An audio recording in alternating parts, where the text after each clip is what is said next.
Hey there, welcome to a new episode of the Community Show. On this week's show, we're going to begin with what's going on, news and events from Floyd and Wythe Counties. And then we move on to this week's sports action. And then finally, on this week's Something to Chat About, recently I was able to sit down with Susan Leonard, who is involved with the Floyd County Christmas Parade. And so we're going to be hosting that video, and then we will move on to a identity theft video to help keep you safe. So stay tuned, and we'll be right back.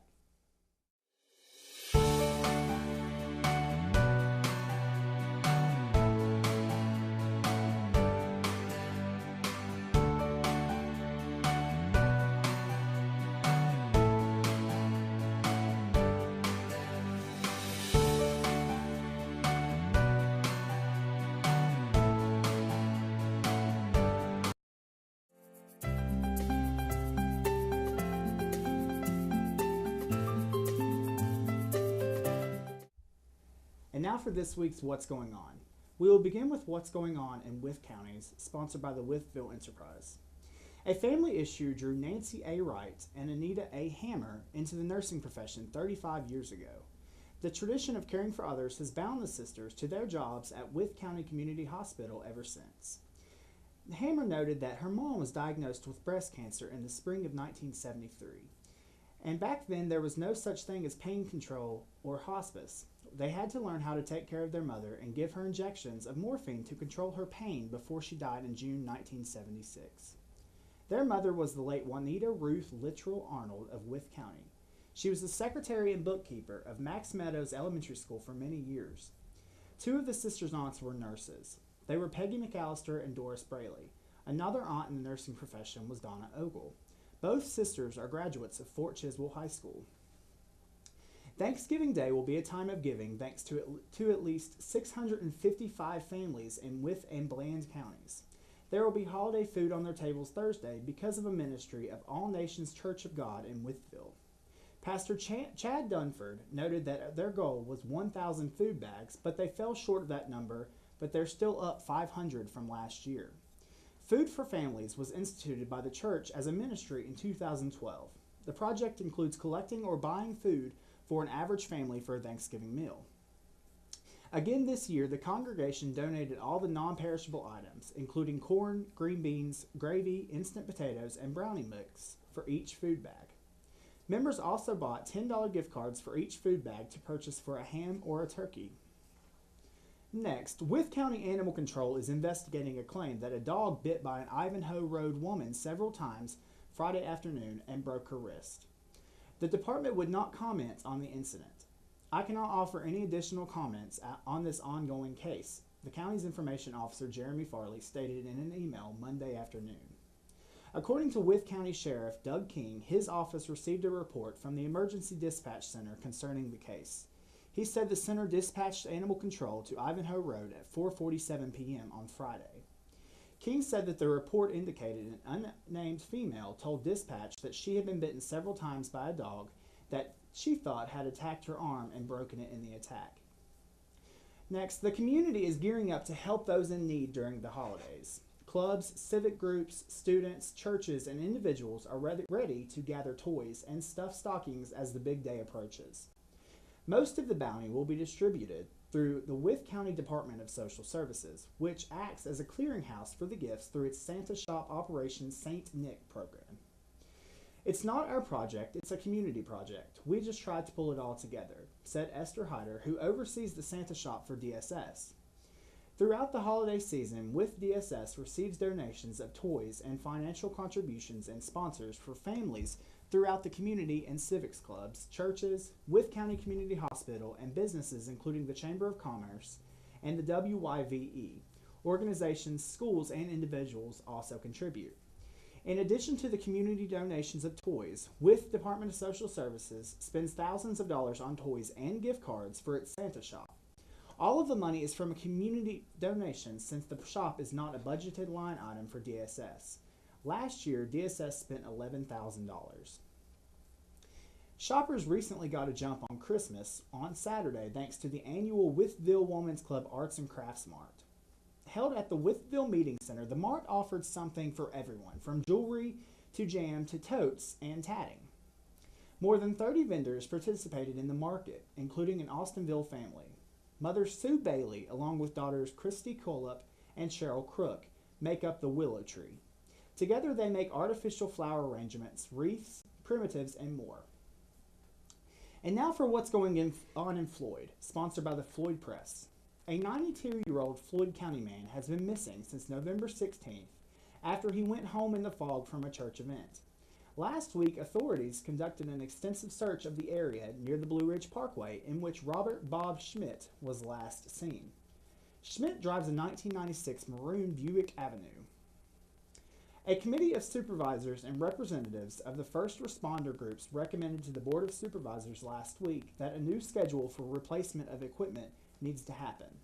The committee is recommending that replacement of tankers 1 and 3 over the next 4 years at a cost of $900,000 to $1.1 million.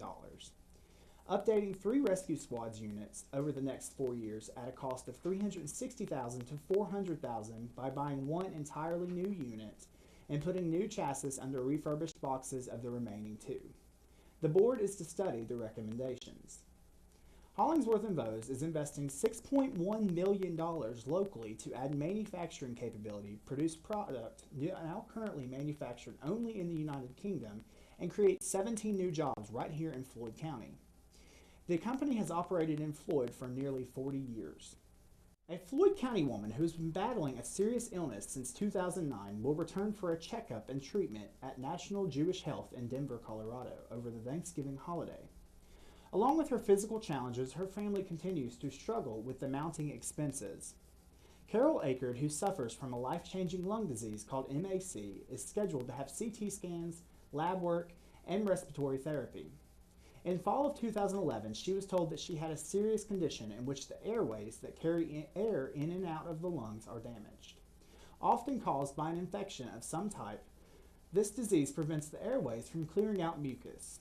After the diagnosis was made, Akerd was told that she had developed micronodules, too numerous to count, on her lungs. Late August, she was getting ready to harvest some honey when she had a lung bleed. She mentioned that she coughed up a mouthful of blood, and then she went to the hospital for care and was diagnosed with MAC.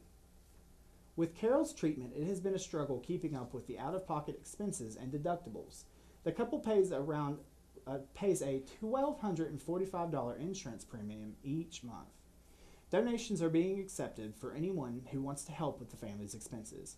Anyone who would like to donate or help may send donations to Carol and Tim Akerd at 1156 Spangler's Mill Road, Floyd, Virginia 24091. Next, the Floyd County Christmas Parade will be this Sunday, December 1st at 3 p.m. Citizens will be filming and rebroadcasting this event, with Matthew Cox, Lori Saltis, and myself hosting the event. Watch later in the show as I sit down with Susan Leonard to talk about the parade in further detail. Citizens also has a direct connection to the North Pole, and this year the jolly old man himself will be making Santa calls.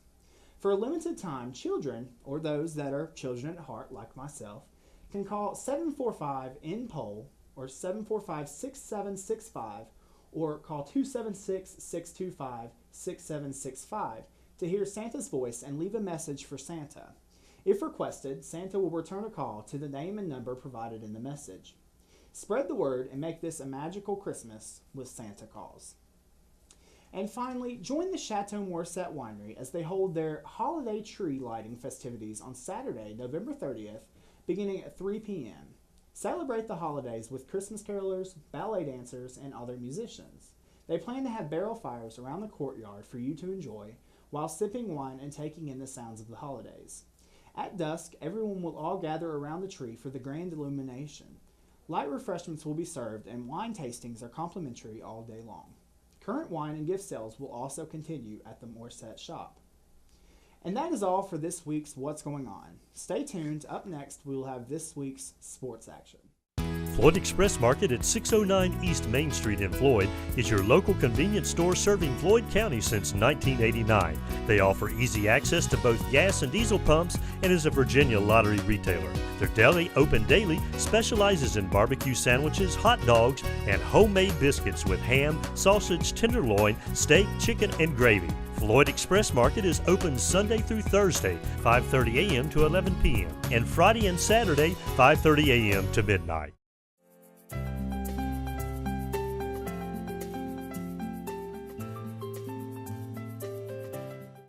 And now for this week's sports action, beginning with football. The Fort Chiwell varsity football team will be competing in the semifinals for the 1A West Region Championship on Friday, November 29th at 7 p.m. against Covington High School. And then moving on to basketball. The Floyd County girls varsity basketball team will play the Carroll County Cavaliers on Monday, December 2nd at 7 p.m. at Carroll County. And then on Wednesday, December 4th, both the boys and girls Floyd County High School varsity teams will take on opponent Christiansburg Blue Demons in the Floyd Gym. The girls are scheduled to play at 5:30 and the boys will follow at 7 p.m. On Tuesday, December 3rd, both the Fort Chiwell boys and girls varsity basketball teams will play. The boys will play against Auburn in the Pioneer Home Gym at 7:15 p.m. And then the girls will tip off against Chilhowie at 7:15 p.m. at Chilhowie High School. The George Wythe Lady Maroons play the Radford Bobcats at Radford on Tuesday, December 3rd at 5:30 p.m. And then finally moving on to wrestling. The Floyd County wrestling team will compete at Carroll County High School on Wednesday, December 4th at 5:30 p.m. And then the George Wythe wrestling team will take on Grayson County in Independence at 6 o'clock p.m. on Wednesday, December 4th. And that is all for this week's sports action. Find out more about these sports and others on your local school's team. Stay tuned. Up next, we'll have this week's Something to Chat About.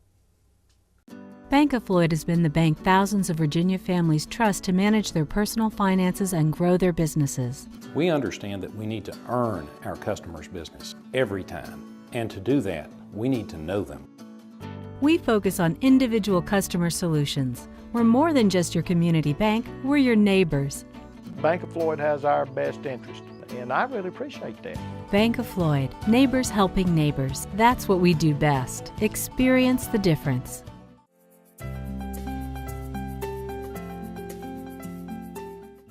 Hey there, welcome to this week's Something to Chat About. Today we're sitting here chatting with Susan Leonard, and we're going to be talking about the Floyd County Christmas Parade that's coming up. So tell me, Susan, how long has the Floyd County Christmas Parade been in existence? The parade itself has been in existence for many years. However, the Floyd County Merchants and Businessmen Association has been coordinating it and doing it for over 30 years. Okay. And how long have you been involved? I've been involved since 2003. Okay. And tell me a little bit about the Floyd County Merchant and Businessmen Association. We coordinate 2 events yearly for our county. The first is July 4th celebration that naturally takes place on the 4th of July. Right. Or somewhere close. And then the annual Christmas parade, which is held the first Sunday in December. Okay. And how many floats are you estimating that are participating this year? Between 10 and 15 floats. However, we'll have many tractors, antique cars, and other entries. Okay. And are there any events happening before or after the the parade? Yes, before the parade, the Back Porch Studio Cloggers will be doing a pre-show at the stage behind or near the Mexican restaurant. Okay. And I believe they start around 2 o'clock. Great. And I know that you have a Best in Show award for floats. How do you judge for that? That award is given by our board, Okay. and that is decided on after the parade. Mm-hmm. Our board is scattered throughout the parade route, so we're able to take in many aspects Right. of how things look and take place that day. So that particular award is done by our board, Okay. which will be decided after the parade and then given out in March 2014 when we have our annual dinner. Okay. Great. And what time does the parade start? It starts at 3 o'clock this Sunday, December the 1st. Okay. And what is the parade route? Where does it start and end? It starts at Mayberry Funeral Home. Okay. We'll proceed to the stoplight. We'll take a right on 221, and we'll end at Wood Funeral Home. Great. And now, is Santa Claus going to be at this year's parade? Of course. Awesome. Well, that is all the time that we have for today, but I appreciate you coming in and sitting down chatting with us. Thank you for asking. And so stay tuned, and we'll be right back after this break. United Country, Blue Ridge Land and Auction Company, a national franchise with offices across rural America with over 20,000 listings and 400,000 buyers. New in 2013 specialty property groups, including farms and agricultural, luxury and premier, recreational, and country homes. Find your freedom. Own your lifestyle. United Country, Blue Ridge Land and Auction Company.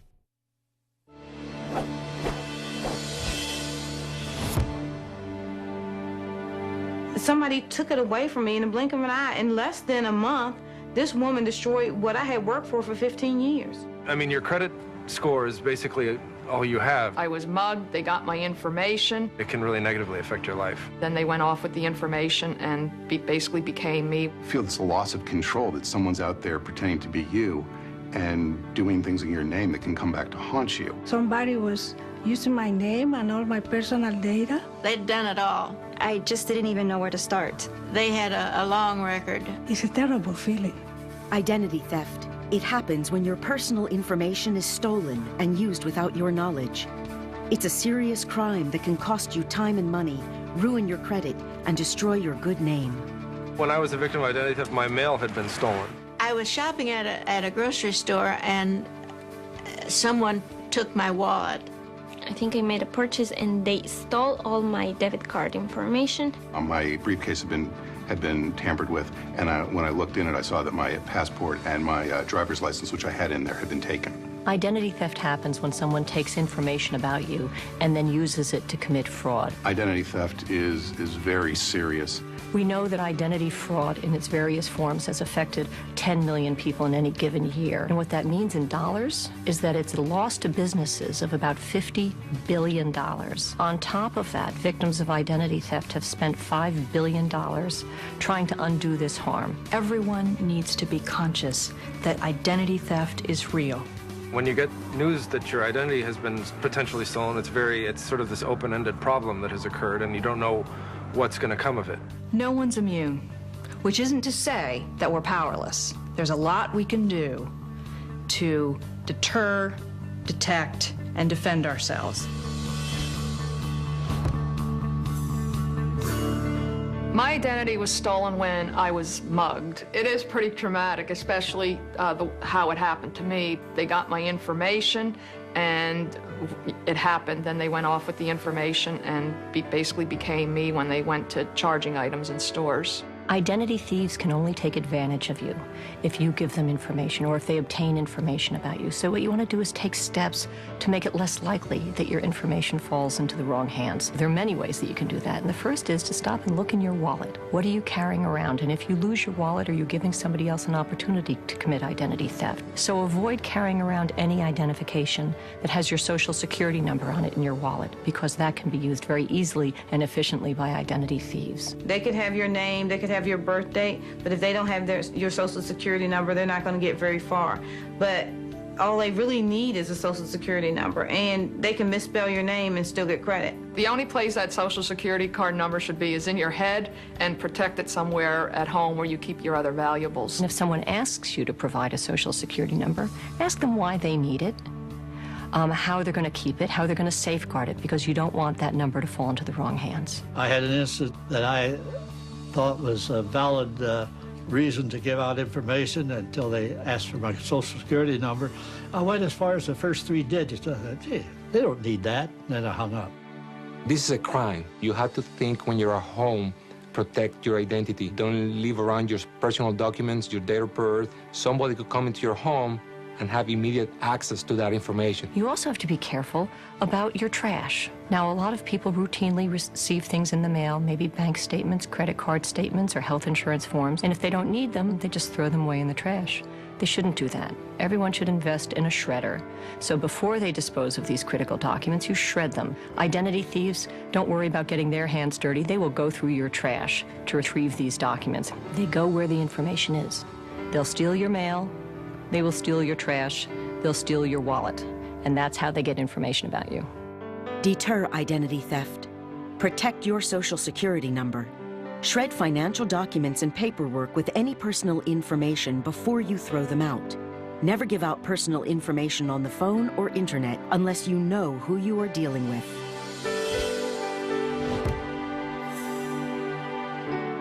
My name is Nicole M. Robinson. The woman who stole my identity, her name is Nicole A. Robinson. She stole my information from the pharmaceutical company that she works for. After this happened, it devastated my financial life. I ordered my credit reports, and I received a credit report in the mail that was 54 pages long.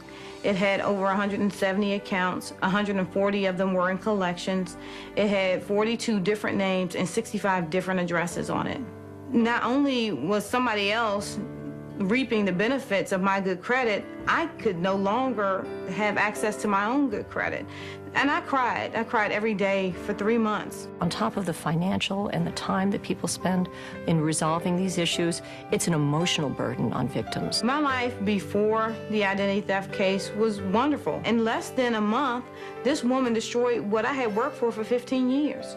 She got my life. If an identity thief uses, for example, your Social Security number and applies for new credit in your name, as opposed to raiding an existing account, there may be no way for you to know about it unless you've checked your credit report and you see that a new account that you didn't even know about has been opened in your name. That's why it's very important to monitor your credit report regularly. Detect identity theft. Check your credit report at annualcreditreport.com. Federal law gives you the right to a free credit report every year from the 3 national consumer reporting companies. Review your financial accounts regularly. Look for charges you did not make.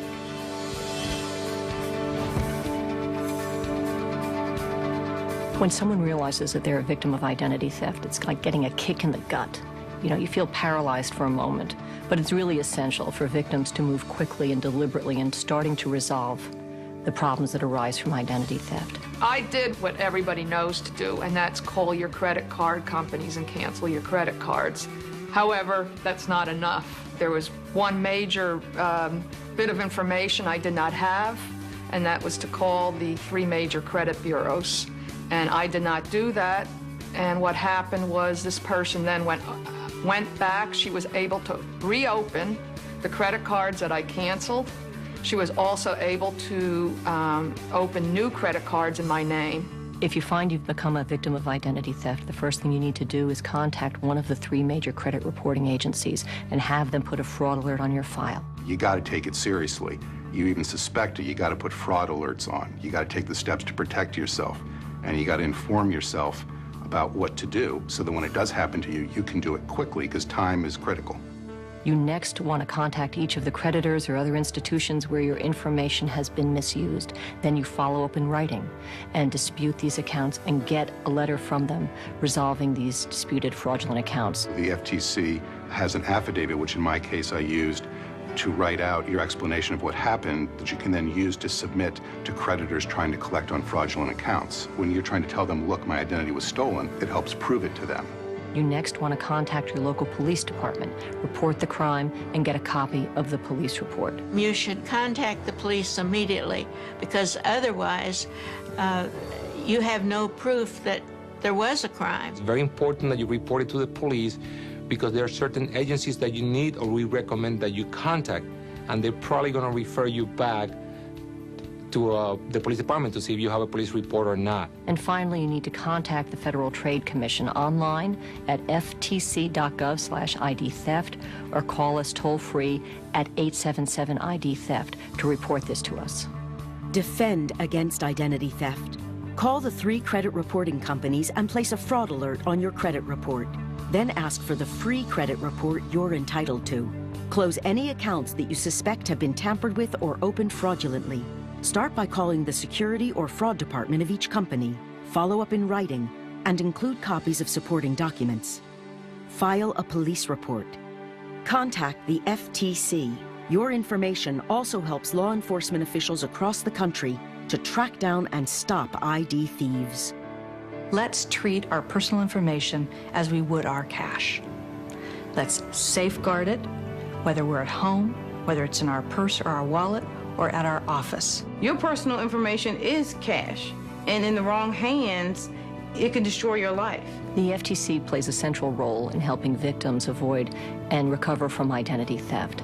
So we have developed substantial consumer education material that's available on our website at ftc.gov/ID theft. Identity theft is serious, but even if your identity has been stolen and there has been, fraudulent accounts open in your name, you can defend yourself and get those resolved in your favor. There are times when you just do not want to finish and you just want to say, forget it, I can't do this anymore. But you have to find that way inside of you to just keep going, because this is something that if you don't clear, it definitely affects the rest of your life. What I want is for us to create a culture of security for our personal information so that this crime in the future will be diminished greatly.